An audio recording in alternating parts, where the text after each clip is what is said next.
Hello and welcome to the Motivational Midwife. My name's Lynn Jones and today we're going to be looking at minor disorders of pregnancy.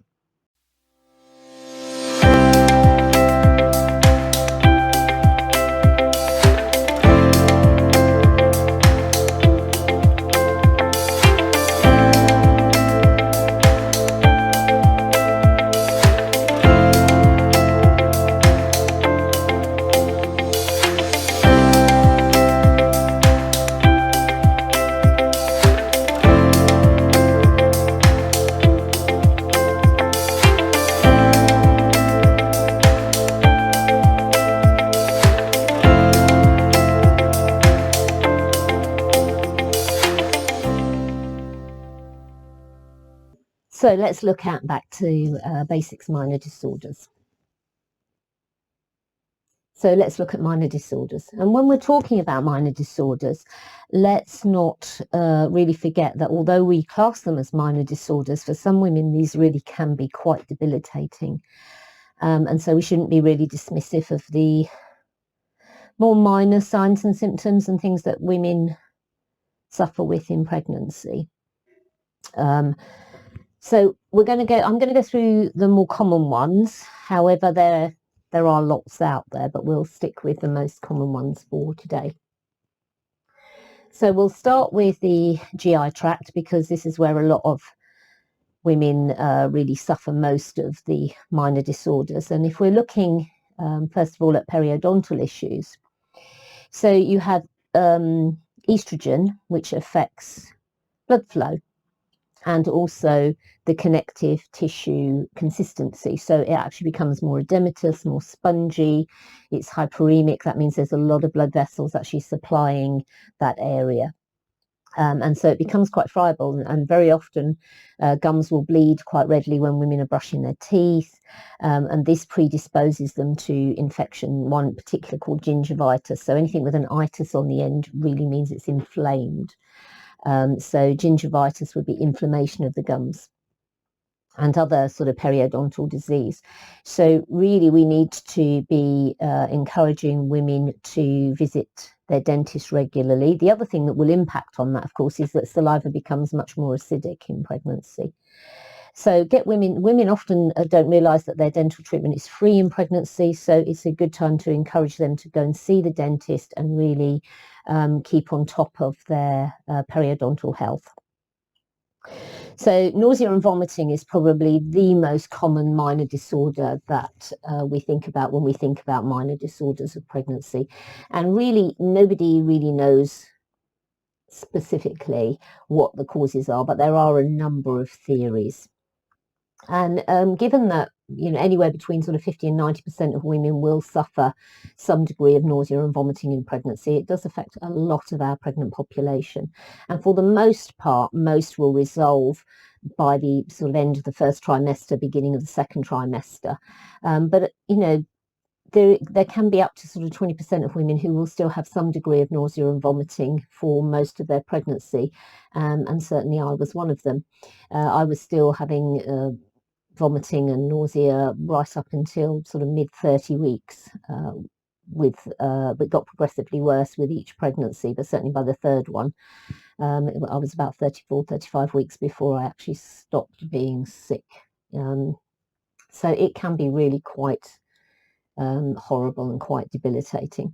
Now, as I say, there are several theories around what causes this, and the most common one is that it's to do with your HCG level, so your human choriogonadotrophin levels, because they tend to peak in trimester 1, but the actual relationship between that and nausea and vomiting is not that clear. It's compounded by our progesterone, because progesterone relaxes smooth muscle and particularly that sort of upper GI tract, and you get a decreased motility, and the patency of the sphincter, the lower esophageal sphincter, is also affected, and you also get delayed gastric emptying. So all of those things combined really increase the risks of nausea and vomiting.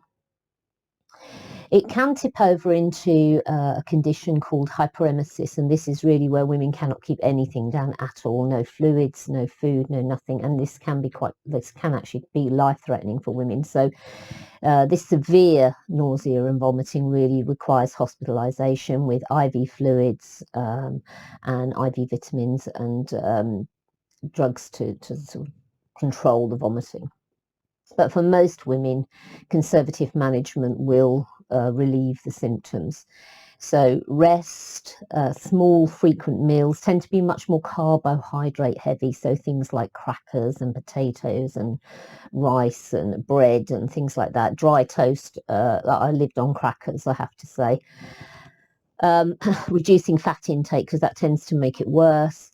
There are a number of things that are reported to help, and for some women they do, and there is varying degrees of evidence in support of some of these methods, ginger being one, acupressure, acupuncture, the sickness bands work for some women, reflexology works for some women. If it works for them, great. There is a school of thought as well that considers that nausea and vomiting might have a role in stimulating early placental growth by actually reducing the mother's energy intake. I haven't really read much about that, but it is an interesting school of thought. So moving on to heartburn, again, progesterone is our main culprit for this one because it reduces the tone of the lower esophageal sphincter. And so regurgitation of gastric acid is much more likely. It affects between sort of 30 and 70% of women. So quite a lot of women tend to get heartburn, and it tends to be much more towards the end of pregnancy where you've also got that increased uterus taking up all that room. And what that also does is it distorts how the stomach lies and the angle of entry to the esophagus. Tends to be worse with anything that's obviously going to make that uterus bigger, so polyhydramnios, multiple pregnancies, obesity, they can all make it much worse. And again, treatment tends to be hinged on relieving symptoms, so frequent small meals, sitting and sleeping more upright rather than flatter. Antacids can be given to also relieve it. The next thing that a lot of women do suffer from within our sort of GI tract is constipation and hemorrhoids.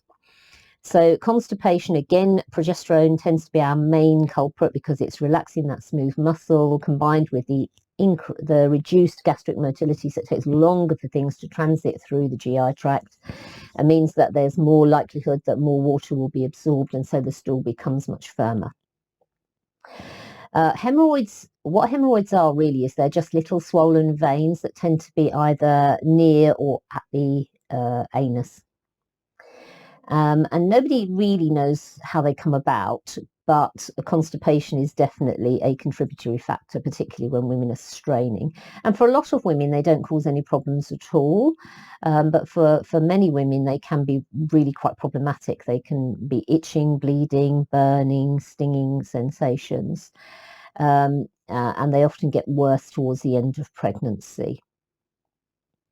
Again, treatment hinges for both of these things really on relieving symptoms. So high fibre diet, increased fluids, increased fruit and vegetables, lots of water, trying to avoid caffeinated drinks, I should say.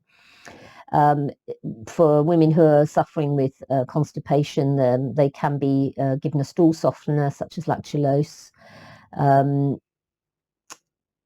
Hemorrhoids, there are varying creams and suppositories that can be safely used in pregnancy. So moving on to cardiovascular and respiratory symptoms. So although less than 1% of women actually have heart disease, the 2019 Embrace report actually highlighted that 23% of the women that died in that report period died from cardiac issues, heart disease. And it's important to really flag up that pregnancy may be the first time that some of these symptoms come to light, and we really should be very mindful of the symptoms, because 90% of the symptoms are quite common in pregnancy anyway. So, you know, being a bit breathless, fainting, palpitations, edema, they are not uncommon in pregnancy. However, we should be very mindful that breathlessness, although it is common, getting a little bit short of breath, particularly towards the end of pregnancy, if it happens when women are lying flat or resting, that is not common, that is not normal, and any chest pain should be a red flag. So if women are complaining of any of these symptoms, we should be mindful to exclude that anything else is going on, and don't just put it down to normal pregnancy symptoms. There are things that will increase the likelihood of myocardial infarction or heart attacks, and increasing age. So the report suggests that actually, because a lot more older mothers were having babies, that this may be a contributory factor to those figures. But smoking, diabetes, family history, increased BMI, all of those things are going to increase women's risks of cardiovascular disease. So really, it's just about being aware of them, being aware that this is potentially an issue, and being mindful that we are not just dismissing any signs and symptoms as normal pregnancy when they may be something a little bit more sinister. So when we're looking at things like varicose veins, what is a varicose vein? Well, varicose vein, really, essentially, it's a valve within the vein that's become weak, and the backflow of blood puts pressure on other valves, causing that blood to sort of pool and stagnate. And that then causes the vessel to become swollen and distended, and that's often what you see when you see these quite sort of knotty looking veins on women's legs. And although they are most commonly on the legs, they can actually be in other places as well, and vulval varicosities are not uncommon. And vulval varicosities are extremely painful for women. I know my best friend suffered terribly with them, and they were very, very painful through the whole pregnancy. And they can actually be, if they bleed, which they can do, if they rupture during labour and birth, they can be very, very problematic, and blood loss can be quite extensive. And I know I have known of at least one woman who has had an elective cesarean section because her vaginal and vulval varicosities were so extensive that the consultant was really quite concerned about rupture of these vessels and blood loss that accompanies it. They're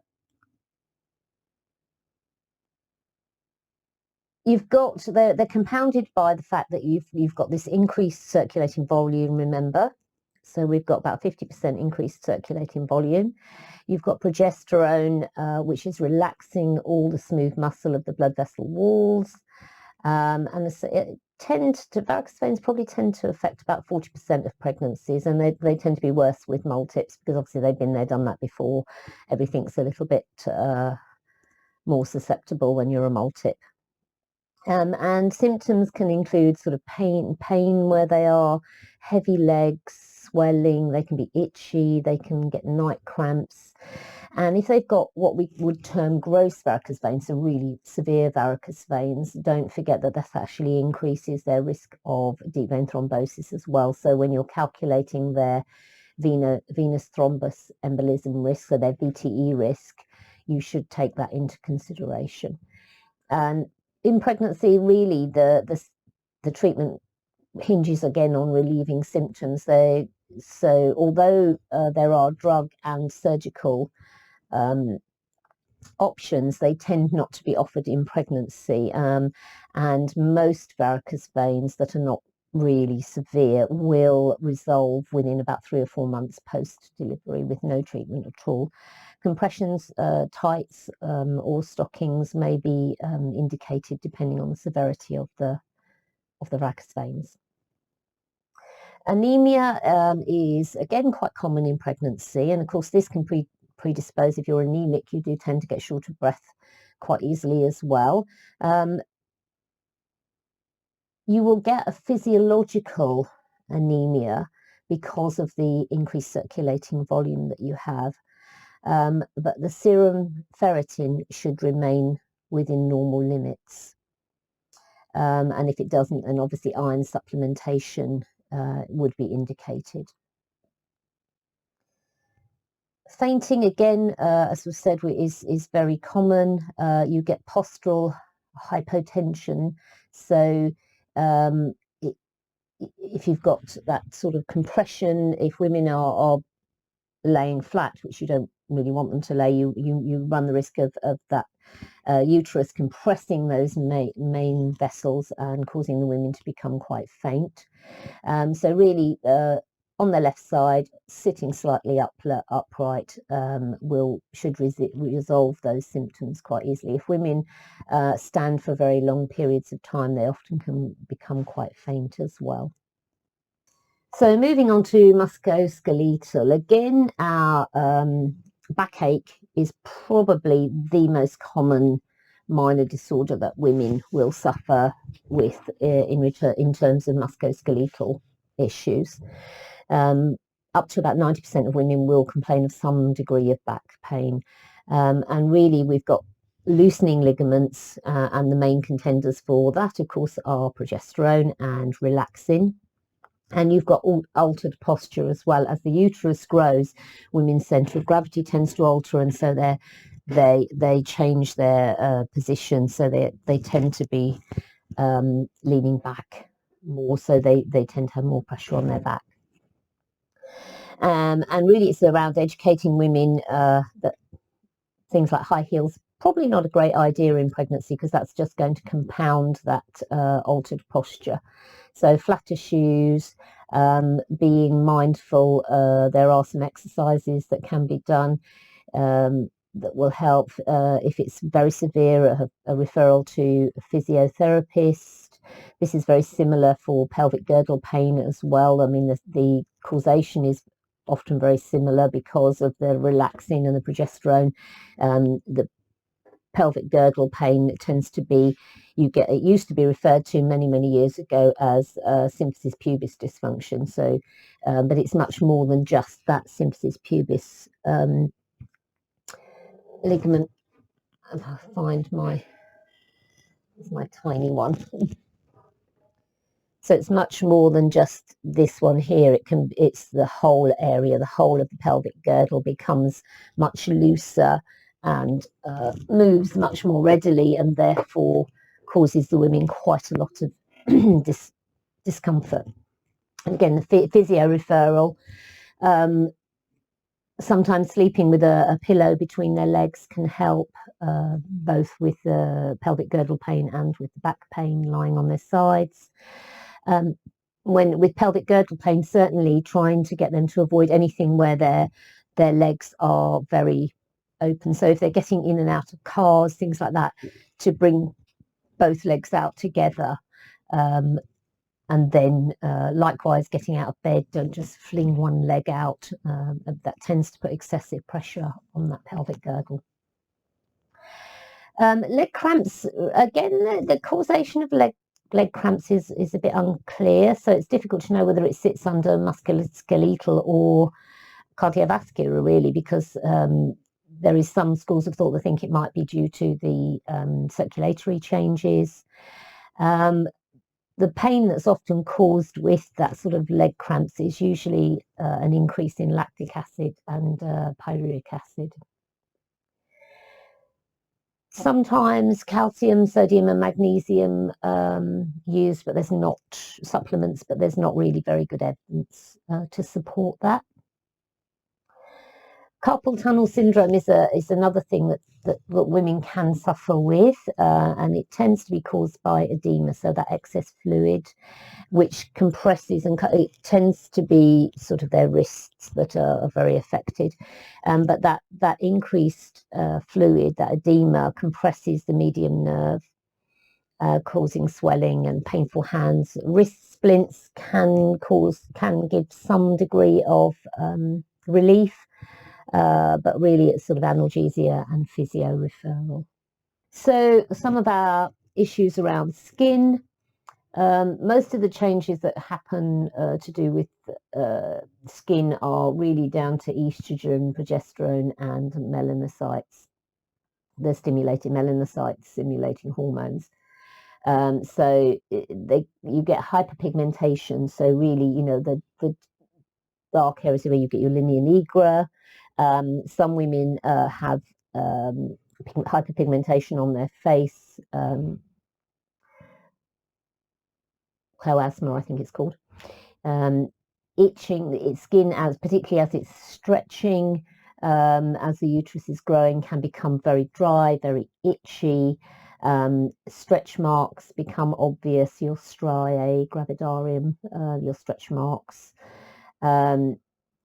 You would get those with increased weight gain anyway, not just pregnancy. Some women have a bit of a genetic predisposition to it. There's a lack of evidence really to support the use of any varying creams and lotions and potions, but some women appear to, in relation to stretch marks, but some women appear to swear by them. Certainly keeping the skin moisturized helps with the itching.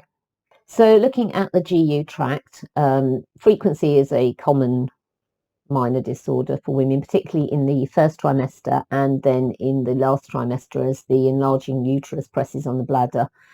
And also fluid intake in pregnancy tends to naturally increase. The kidneys do enlarge slightly in pregnancy and they work harder, so they are excreting more. Their GFR rate, their filtration rate increases in direct response to increased maternal and fetal metabolism.